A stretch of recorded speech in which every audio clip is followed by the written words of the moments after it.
Halo, assalamualaikum warahmatullahi wabarakatuh. Nah, kembali lagi dengan saya di channel saya. Jangan lupa untuk subscribe, like, share, dan komen. Dan kalau ada video-video yang perlu saya buatkan, Anda bisa komen di channel YouTube saya. Dan juga jangan lupa untuk menyalakan loncengnya biar video-video yang saya upload itu Anda bisa mendapatkan notifikasinya untuk yang pertama. Nah, pada video kali ini kita akan share sebenarnya hal yang paling menantang ketika mahasiswa sudah menyelesaikan penulisan skripsinya, maka mereka akan dihadapkan pada situasi atau kondisi mereka sudah harus berhadapan dengan yang namanya ujian skripsi.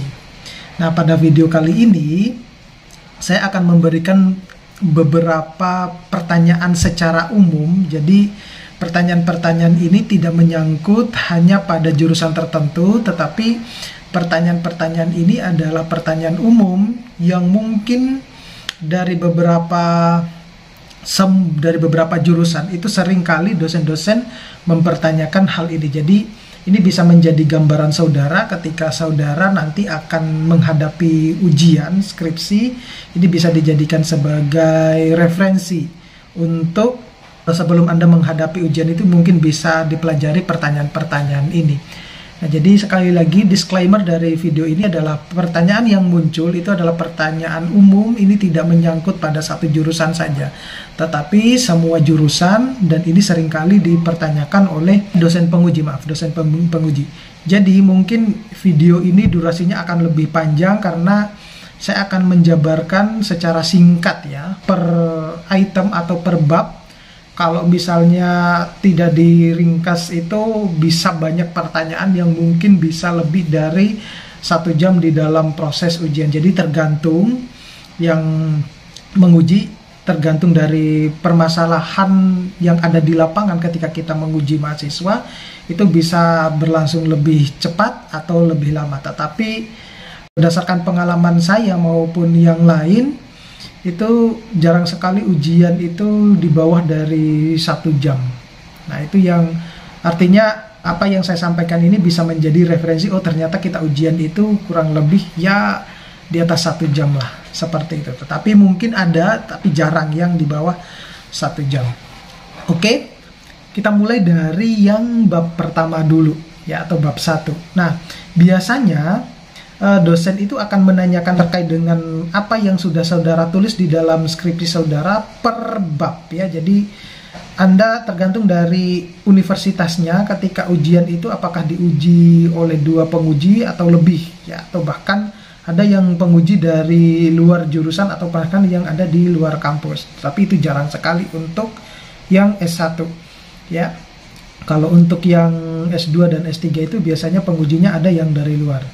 Nah, untuk yang di bab pendahuluan atau bab pertama, yang pasti yang akan pertama atau yang sering muncul di dalam pertanyaan adalah kenapa Anda memilih topik penelitian ini atau kenapa judulnya seperti ini. Nah, Anda bisa menjawab alasan kenapa saudara memilih penelitian ini tentunya adalah mungkin itu adalah yang membuat ya, atau yang lagi tren saat ini ya, atau yang membuat saudara akan lebih gampang menulis skripsi atau yang sesuai dengan passion saudara. Jadi dijelaskan sejelas mungkin yang membuat dosen penguji itu lebih puas dengan jawaban saudara. Jadi itu adalah pertanyaan pertama yang pasti akan muncul ya. Mereka akan selalu menanyakan terkait dengan topik penelitian ya. Yang kedua, biasanya dosen penguji juga akan menanyakan sebenarnya motivasi saudara itu terhadap topik yang Anda pilih itu apa. Nah, jadi kenapa sih Anda memilih topik, motivasinya seperti apa? Nah, motivasinya Anda bisa menjawab bahwa karena ini adalah ilmu yang baru bagi saya, sehingga saya termotivasi untuk mempelajarinya jauh lebih dalam lagi. Seperti itu. Jadi Anda bisa menjawabnya semacam itu. Kemudian yang berikutnya, yang ketiga itu adalah biasanya yang akan ditanyakan adalah seberapa penting sih atau apa keterkaitan antara topik yang Anda pilih dengan studi yang Anda pelajari selama ini. Seperti itu. Nah, jadi tentunya ketika kita melakukan penelitian itu, Anda bisa menjawabnya adalah ini sangat berkaitan sekali dengan apa yang sudah saya pelajari selama saya duduk di bangku perkuliahan. Jadi karena ini adalah bidang yang saya ingin saya pelajari lebih dalam dan saya sukai, sehingga saya memilih atau mengaitkan dengan apa yang ada di dalam selama ini yang sudah pernah saya lakukan. Seperti itu. Ya. Kemudian pertanyaan berikutnya, pertanyaan keempat itu adalah biasanya dosen menanyakan adalah ada nggak keterbatasan atau kesulitan ketika saudara melakukan penelitian atau riset tentang itu. Nah, ini tergantung dari si mahasiswanya, dia mengalami kesulitan apa enggak ketika menulis sebuah laporan skripsi atau sedang mengerjakan riset tersebut. Nah, kalau dia merasa bahwa kesulitan, ya sampaikan kesulitannya seperti apa, hambatan-hambatan apa yang Anda dapatkan ketika Anda melakukan riset tersebut. Misalnya mulai dari mengumpulkan data, kemudian apalagi kalau yang sekarang COVID ya. Jadi proses pengumpulan datanya terhambat karena situasi dan kondisi yang saat ini kita hadapi, yaitu COVID, seperti itu. Ataupun ada permasalahan-permasalahan yang lain, misalnya kalau yang di bidang teknik mungkin analisisnya di laboratorium yang cukup antri dibandingkan dengan yang lain. Jadi itu adalah salah satu cara kita menjawab apa hambatan atau kesulitan ketika kita melakukan riset. Kemudian yang kelima, itu yang akan selalu ditanyakan adalah yang berkaitan dengan ruang lingkup studi. Jadi apa ruang lingkup studi yang saudara sudah teliti? Nah, ruang lingkup studi ini erat kaitannya dengan batasan yang ada di dalam buku laporan skripsi saudara. Biasanya di dalam buku laporan skripsi itu ada yang namanya batasan penelitian, ruang lingkup dan batasan penelitian. Anda bisa menjawabnya dari situ ya. Saya tidak bisa menyebut jurusan apapun ya. Tetapi karena ini terkait dengan penelitian, saya kira semua skripsi itu adalah memiliki batasan penelitian dan ruang lingkupnya, sehingga Anda bisa menjawabnya lewat situ ya. Karena kalau tidak dibatasi ruang lingkupnya, nanti penelitiannya tidak fokus. Nah, kemudian pertanyaan berikutnya adalah apa isu ya? Isu atau perdebatan, isu atau yang membuat saudara itu tertarik untuk melakukan riset tersebut ya. Tentunya Anda bisa menjawabnya bahwa isu yang saat ini terjadi karena penelitian saudara itu adalah merupakan penelitian yang mungkin menurut saudara adalah sesuatu hal yang baru. Jadi Anda bisa menjelaskan isu-isu yang saat ini terjadi yang sesuai dengan subjek dari penelitian saudara. Nah, kemudian yang terpenting juga di dalam pertanyaan berikutnya adalah ini yang seringkali menjadi mahasiswa itu agak ketakutan ya kalau misalnya ditanya ini yang permasalahan ya, masalah yang ada di dalam penelitian saudara itu. Kadang mahasiswa itu menulis sesuatu permasalahan yang tidak sesuai dengan topik risetnya atau topik penelitiannya. Oleh karena itu, Anda harus menulis ya masalah penelitiannya. Biasanya pertanyaannya adalah apa masalah penelitiannya, fenomena apa yang Anda bisa jelaskan dari situ. Nah, itu adalah gampang sekali. Anda bisa menjelaskan permasalahan yang ada selama Anda melakukan riset ya, permasalahan yang berkaitan dengan topiknya. Kemudian berikutnya ya, saya sudah lupa yang keberapa itu pertanyaannya. Jadi ada nggak kesenjangan teoritis dan praktis secara di dalam riset ya? Jadi ada nggak kesenjangan antara itu, riset sama praktik teoritisnya di dalam sebuah riset, di dalam sebuah yang sudah Anda tuliskan di dalam buku skripsi tersebut. Jadi Anda bisa menjawabnya bahwa mungkin ada kesenjangan atau bahkan tidak ada kesenjangan. Jadi semuanya tergantung dari apa yang sudah saudara lakukan di dalam ketika saudara melakukan riset penelitian. Nah, itu yang ada di bab 1. ya. Jadi secara singkat sebenarnya banyak sekali pertanyaan yang ada di setiap bab. Apalagi Anda kalau menghadapi dua penguji ya. Oke, jadi yang kita lanjut ke bab kedua. Nah, kalau ke bab kedua ini tergantung dari style masing-masing dosen ya. Ada yang hanya cuma mengecek sumber sitasian atau seberapa banyak referensi terbaru yang Anda gunakan di bab kedua ini. Ada kalanya sehingga dosen tersebut ya hanya cuma menanyakan secara singkat saja ya. Tetapi saya akan tetap memberikan pertanyaan-pertanyaan yang ada seringkali yang ada di dalam bab 2. Nah, pertanyaan yang ada di bab 2 biasanya saudara akan ditanyakan coba Anda tunjukkan literatur-literatur yang terbaru, yang terupdate, yang mendukung riset saudara, seperti itu. Jadi bisa Anda tunjukkan, biasanya yang ditunjukkan itu adalah literatur-literatur yang terbaru, kemudian Anda harus bisa juga menunjukkan apa yang Anda temukan dari literatur yang sudah Anda pakai tersebut. Jadi misalnya penelitian A, itu dia melakukan seperti ini, hasilnya seperti ini. Nah, alangkah lebih bagusnya kalau Anda membuatnya di dalam sebuah tabel yang disebut dengan roadmap penelitian. Seperti itu. Jadi roadmap penelitian itu berisi tentang penelitian-penelitian yang berhubungan dengan penelitian saudara. Dan biasanya yang kita tampilkan adalah referensi-referensi terbaru. Seperti itu. Jadi alangkah lebih gampangnya untuk membuat si penguji, dosen pengujinya lebih gampang memahami, Anda membuat sebuah tabel yang isinya adalah roadmap penelitian. Jadi kalau ditanyakan sebenarnya semua jawabannya ada di situ. Ya, ada di dalam roadmap penelitian tersebut. Jadi kalau ditanyakan literaturnya yang terupdate, Anda bisa tunjukkan ada Pak di halaman ini dalam bentuk tabel. Itu adalah roadmap penelitian. Nah, kemudian yang sering kali ditanyakan juga adalah apakah saudara sudah memperoleh atau dapat menyajikan ya literatur atau dapat menunjukkan literatur yang terkait dengan topik penelitian ya. Nah, seringkali mahasiswa punya gaya style, saya nggak tahu apakah ini diatur oleh dosen pembimbingnya, tetapi mereka kadang menulis di bab 2 itu sesuatu informasi yang tidak terlalu penting dengan risetnya tetap ditulis.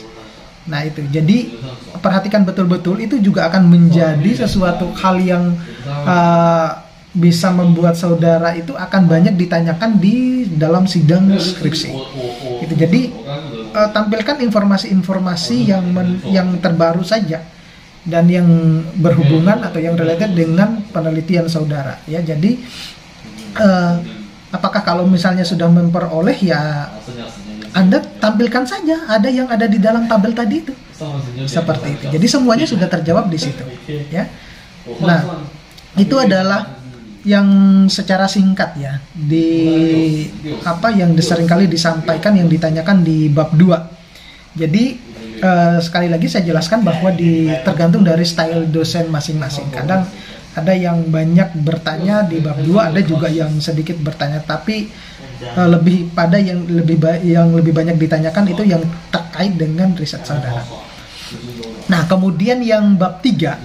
Nah, kalau di bab 3 ini adalah salah satu bab yang paling banyak ditanyakan karena semuanya akan berhubungan atau berkaitan dengan hasil yang sudah Anda dapatkan selama Anda riset yang kemudian Anda tampilkan di bab 4. Jadi hati-hati, ini kalau menurut saya adalah bab 3 itu yang perlu saudara harus kuasai betul-betul. Karena semuanya kalau metodenya salah, hasilnya pasti juga salah di bab 4. Jadi perhatikan betul-betul pertanyaan, pelajari betul-betul pertanyaan yang ada di bab 3, karena ini adalah menurut saya yang bab yang paling krusial di selain bab-bab yang lain. Ya, bukan berarti bab 1, bab 2, bab 4, bab 5 tidak begitu penting. Tetapi dalam video-video saya sebelumnya sering saya jelaskan bahwa di bab yang paling krusial itu adalah di bab 3, karena semua otak dari semua bab itu ada di bab 3. Ya. Nah, kita mulai dari pertanyaan pertama yang ada di bab 3. Pertanyaan pertama, pasti yang ditanyakan adalah, coba Anda jelaskan metode ataupun strategi yang Anda gunakan selama Anda melakukan penelitian. Nah, kira-kira Anda mau menjawabnya seperti apa tuh? Ya. Ada jawabannya di dalam buku skripsi saudara, ya. Nah, di dalam metode itu semua jawabannya, apa yang Anda bisa menjawab, semuanya ada di diagram alir dalam sebuah metode penelitian, ya. Semuanya ada jawabannya di situ. Jadi fokus Anda harus menguasai diagram alir tersebut.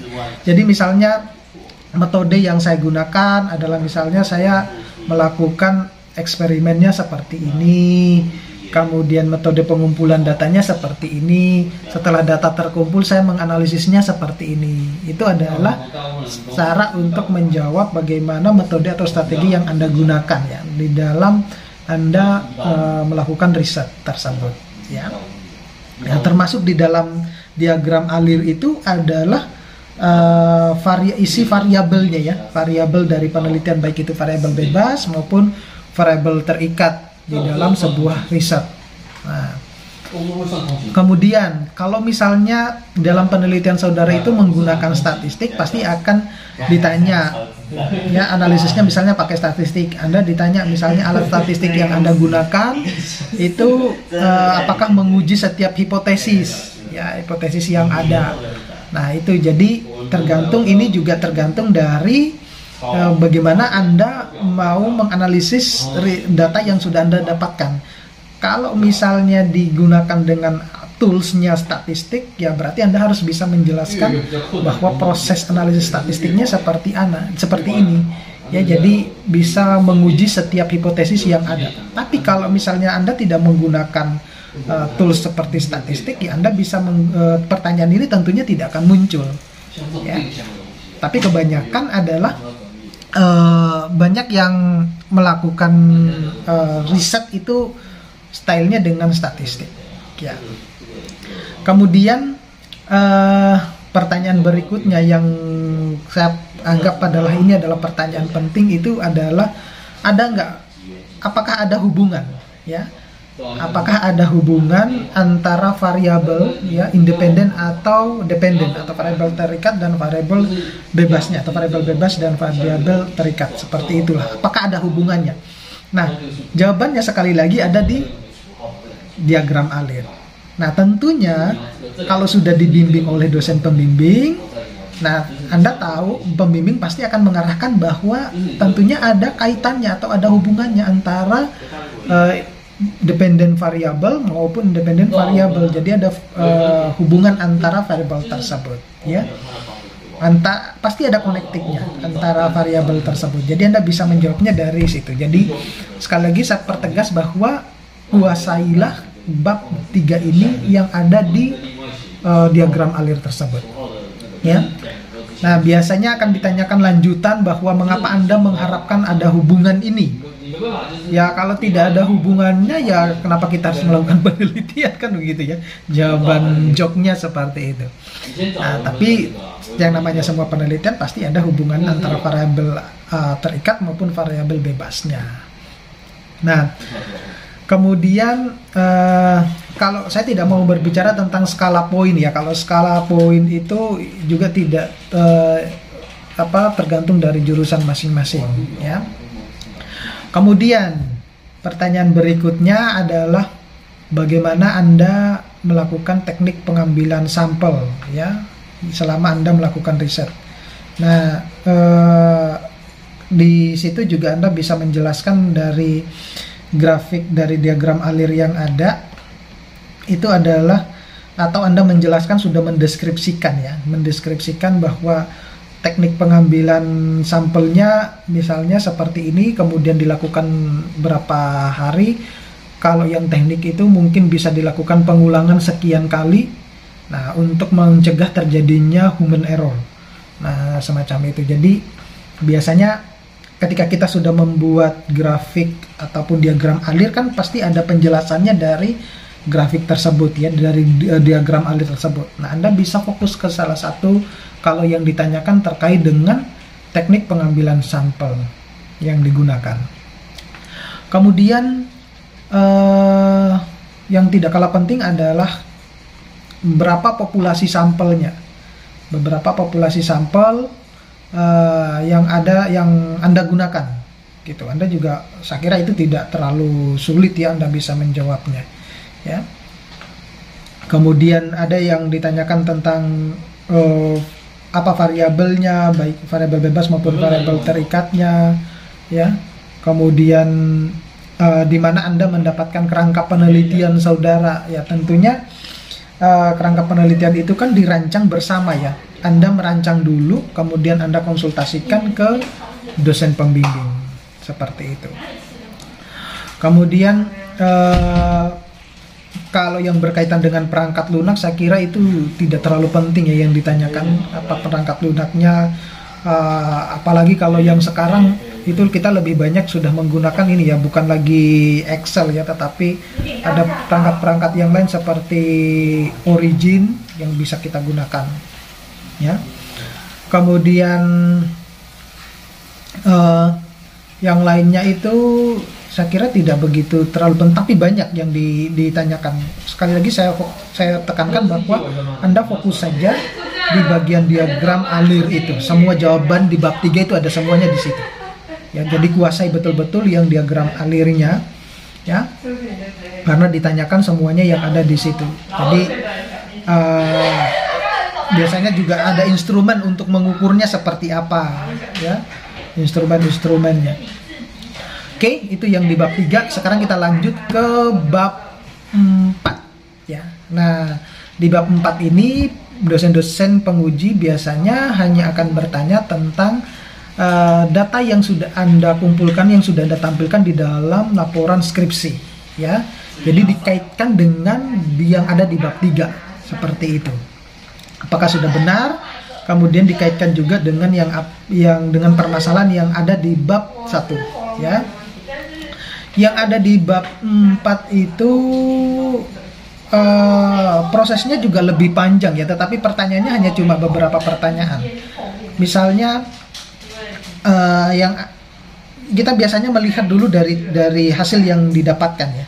Kalau terjadi penyimpangan secara signifikan, itu yang pasti ditanyakan adalah kenapa bisa terjadi penyimpangan secara signifikan. Gitu, Anda harus bisa menjawabnya dari situ. Ya, mungkin karena selama saya melakukan penelitian kondisinya seperti ini, ya. Kemudian sehingga saya dapatkan hasil yang seperti ini. Nah, penyebab terjadinya perubahan secara signifikan, nah itu bisa Anda jelaskan berdasarkan dari apa yang sudah Anda dapatkan. Nah, gitu. Jadi perubahan secara signifikan itu sesuai dengan apa yang Anda tampilkan di dalam bab 4 tersebut ya. Kemudian yang paling penting yang ditanyakan, apa yang sudah Anda temukan ya, apa yang sudah Anda temukan dalam penelitian tersebut, informasi apa yang bisa saudara berikan ke orang lain ya, atau pembaca, atau informasi yang bisa menambah ilmu buat saudara. Nah, itu Anda bisa sampaikan ke situ ya. Tetapi sebenarnya lebih banyak hanya cuma akan mengulik ya data-data yang Anda sudah tampilkan dari situ ya. Jadi sebisa mungkin Anda bisa menjelaskan apa yang ada di dalam yang sudah Anda tampilkan di bab 4 tersebut ya. Kemudian untuk yang bab 5, di beberapa universitas ada yang sampai bab 6 ya, tergantung dari universitas, tapi kebanyakan adalah skripsi itu sampai bab 5. Ya, kalau untuk yang bab 5 ya, karena kita berbicara tentang kesimpulan ya, kadang-kala dosen hanya cuma mengaitkan dengan rumusan masalah. Jadi kesimpulan itu kan jawaban dari rumusan masalah. Jadi kalau misalnya rumusan masalahnya kesimpulannya tidak menjawab rumusan masalah, biasanya akan timbul pertanyaannya, kenapa kok ini tidak bisa menjawab rumusan masalah. Ya, tapi Anda tidak perlu khawatir. Kalau misalnya tidak bisa menjawab rumusan masalah, mungkin ya Anda ganti aja rumusan masalahnya yang bisa akhirnya jawabannya ada di kesimpulan itu. Seperti itu ya, tentunya dengan kesepakatan antara dosen penguji dan dosen pembimbing. Jadi Anda tidak bisa serta-merta langsung mengganti begitu aja. Atau dosen pembimbingnya juga bisa menjawab ya, membantu menjawab seperti itu. Sehingga kesimpulannya akan sesuai dengan apa yang sudah Anda tulis di dalam buku skripsi. Nah, biasanya ada yang ditanyakan adalah apa kontribusi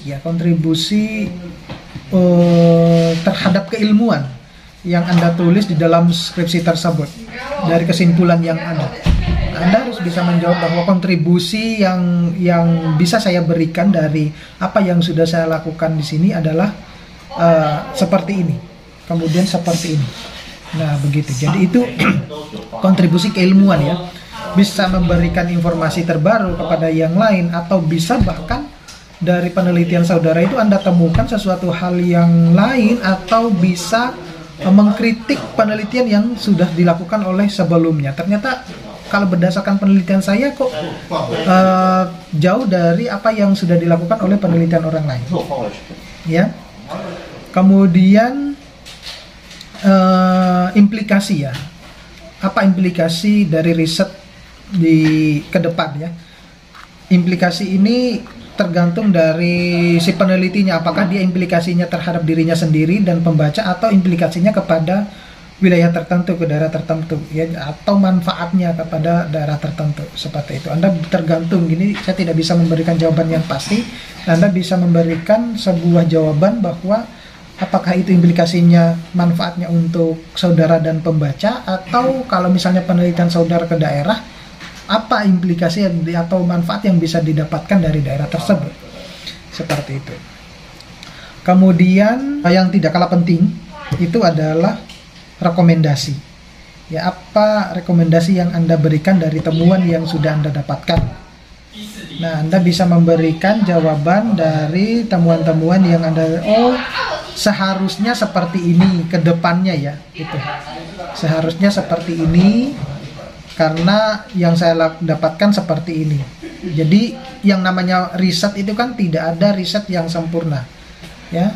Kalau riset sempurna itu ya orang lain tidak perlu lagi melakukan riset ya. Jadi yang namanya penyempurnaan riset itu akan dilakukan oleh orang lain berulang-ulang kali ya. Jadi tidak ada riset yang sempurna. Ya, ini adalah yang berkaitan dengan teori yang mendukung dari kesimpulan yang sudah Anda dapatkan. Nah, ada kalanya kesimpulan yang kita tarik itu ada hubungannya atau ada kaitannya dengan teori yang kita sudah tulis. Tapi ada juga yang justru dari teori-teori yang ada itu ternyata tidak sinergis dengan kesimpulan yang sudah kita peroleh. Itu yang disebut dengan kesimpulan kritis ya. Jadi kita mengkritisi teori-teori yang sudah ada. Nah, jadi itu yang bisa saya berikan informasi terkait dengan pertanyaan-pertanyaan umum yang sering ditanyakan oleh dosen penguji ketika dosen penguji menguji mahasiswanya di proses ujian skripsi. Jadi sekali lagi bahwa pertanyaan-pertanyaan ini adalah tidak spesifik kepada satu jurusan saja, tetapi ke semua jurusan ya. Anda bisa menjadikan video ini bisa dijadikan sebagai referensi ketika saudara akan menghadapi ujian skripsi. Oke, terima kasih. Sampai ketemu pada video-video berikutnya. Assalamualaikum warahmatullahi wabarakatuh.